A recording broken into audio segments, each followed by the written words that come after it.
Võ Tòng đi tới mỏ một chuyến, kết hợp đi ăn một tô mì bò viên ở thị trấn, qua kính nhìn ra ngoài đường phố. Bỗng thấy Vương Nguyên Sinh đi xe đạp lướt qua. Võ Tòng kinh ngạc vội đứng lên, chạy ra cửa gọi Vương Nguyên Sinh lại. Vương Nguyên Sinh quay lại, thằng đần độn kia. Vương Nguyên Sinh bị em họ dụ dỗ vào con đường kiếm tiền mờ ám. Đây là gì biết không? Thưa anh, đây là canh bắp cải trắng chứ gì. Sai rồi, đây là súp ngọc bích. Ăn cơm bạch kim ngày mai kiếm được 1 triệu tệ.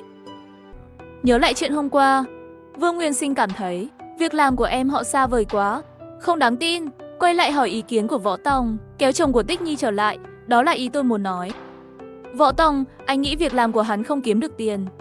Nói chung Vương Nguyên Hồng không kiếm được tiền, vợ nó bầu đã 6 tháng rồi, chắc không thể vác bụng bầu đi làm ruộng được. 2 mẫu ruộng phía Tây cần một lực lượng lao động quản lý. Vương Nguyên Hồng không quản ruộng, không quản vợ, không quản mẹ già. Võ Tòng, nghe anh nói có vẻ anh quan tâm đến gia đình em họ tôi. Thực chất anh muốn lấy 500 tệ đã đặt cọc cho nó trong vụ trồng dưa hấu phải không? Đúng đấy, tôi chỉ quan tâm đến 500 tệ của tôi thôi. Ngày mai chúng ta kéo Vương Nguyên Hồng lên đây. Vợ nó tâm trạng không tốt, làm cho vợ tôi buồn phiền thở dài. Chuyện này ra sao đây? Vương Nguyên Sinh thở dài.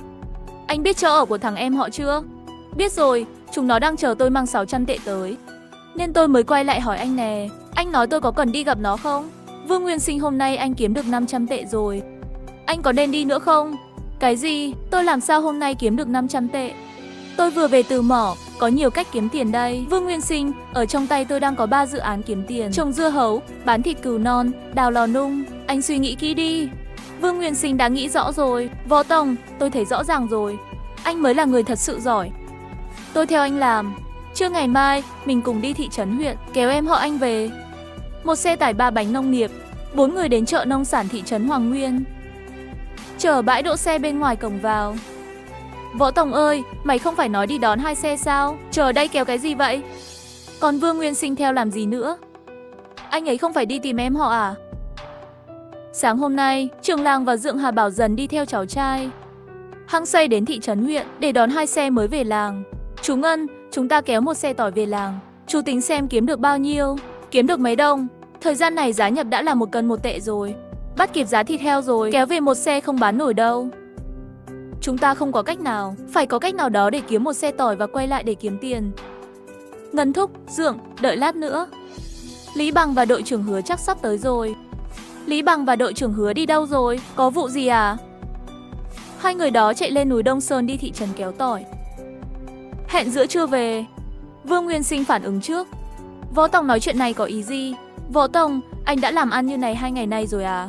Võ Tòng vỗ vai Vương Nguyên Sinh. Nếu không làm ăn này, tôi đứng đây làm gì? Xe tải của đội trưởng Hứa đã đi cùng em vợ tôi để làm ăn. Trường Làng và Dượng tôi nhìn nhau. Mãi sau mới hiểu ra, đứa bé này đã đi làm ăn ở bên ngoài rồi. Trong khoảng thời gian này mọi người bàn tán sôi nổi.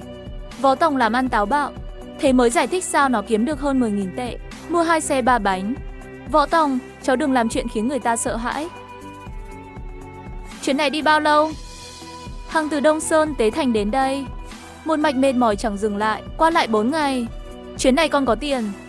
Chúng ta sẽ đi mua 2 xe 3 bánh ở cửa hàng máy nông nghiệp trở về nhà. Dượng tôi vừa hỏi chuyến này kiếm được bao nhiêu tiền.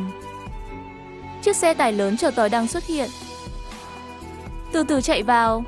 Trường Làng, Dượng đến đón xe. Võ Tòng bước nhanh tới trước, đứng chờ chiếc xe tải chở tỏi.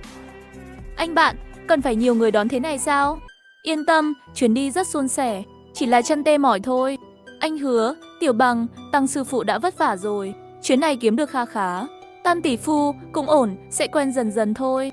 Trường Làng cùng 2 người bê từng bó tỏi lên xe 3 bánh, chất đầy một xe. Võ Tòng và Hứa Kiến Quốc đi tìm người mua. Võ Tòng ơi, tôi sớm muộn cũng phải mua 1 chiếc xe 3 bánh thôi.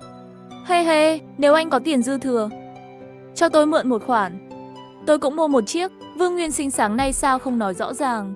Giờ tôi không có nhiều tiền, người ta không cho vay trả góp. Ban đầu Vương Nguyên Sinh buồn rầu về Võ Tòng, sau đó hồi phục, mặt cười tươi tắn. Võ Tòng cũng khá hài lòng với gã này. 2 ngày nay hắn không bị em họ lừa gạt thành công, điều đó chứng tỏ hắn có chút ý chí. Ngoài ra dù hắn là anh em ruột với Vương Nguyên Đán, Vương Nguyên Cường, nhưng hắn cũng chưa bao giờ bị Vương Nguyên Cường chi phối. Chỉ vì điều này, Võ Tòng có ý định giúp đỡ hắn một tay. Vương Nguyên Sinh, anh đi theo trưởng làng trên đường làng 3 ngày. rồi điều khiển xe 3 bánh cho quen thuộc trong vòng 5 đến 6 ngày. Sau đó tìm tôi lấy tiền. Vương Nguyên Sinh vui mừng muốn hét lên một tiếng. Tiếng hét to là của một đám người bên dưới tòa nhà xây tạm. Họ vừa ra khỏi sân nông nghiệp của thị trấn huyện. Vương Nguyên Sinh dẫn đường đi về chỗ dự án kiếm tiền của em họ. 3 xe 3 bánh khi đi tới đó, từ xa đã nghe thấy tiếng hét của họ. Một đám người dưới một tòa nhà xây tạm hát những lời khẩu hiệu. Chưa tới gần đám người ấy, xe 3 bánh của Võ Tòng đột nhiên dừng lại, tắt máy. Võ Tòng, họ làm gì vậy? Rất hùng hồn. Trưởng làng, Dượng, có nhận ra chồng của Tích Nhi không? Vương Nguyên Sinh đi tới xem em họ của anh có ở trong đó không? Vương Nguyên Sinh đi tới miệng nói. Sao không thấy Vương Nguyên Hồng? Người dẫn đầu mặc một bộ áo sơ mi trắng. Hét to một tiếng. Chúng ta sẽ làm gì? Kiếm tiền, làm giàu. Tôi sẽ cho 1 triệu tệ cho bất cứ ai phản bội tôi. Sau này, những người trung thành với tôi chỉ xài tiền tỷ thôi. Vỗ tay lên nào. 30 người cùng vỗ tay. Nhóm người này bị khùng à? Họ làm gì thế nhỉ? Tôi thấy Vương Nguyên Hồng đứng cuối hàng. Mọi người chờ đó, tôi đi gọi hắn ta lại đây. Võ Tòng lao tới kéo Vương Nguyên Sinh lại.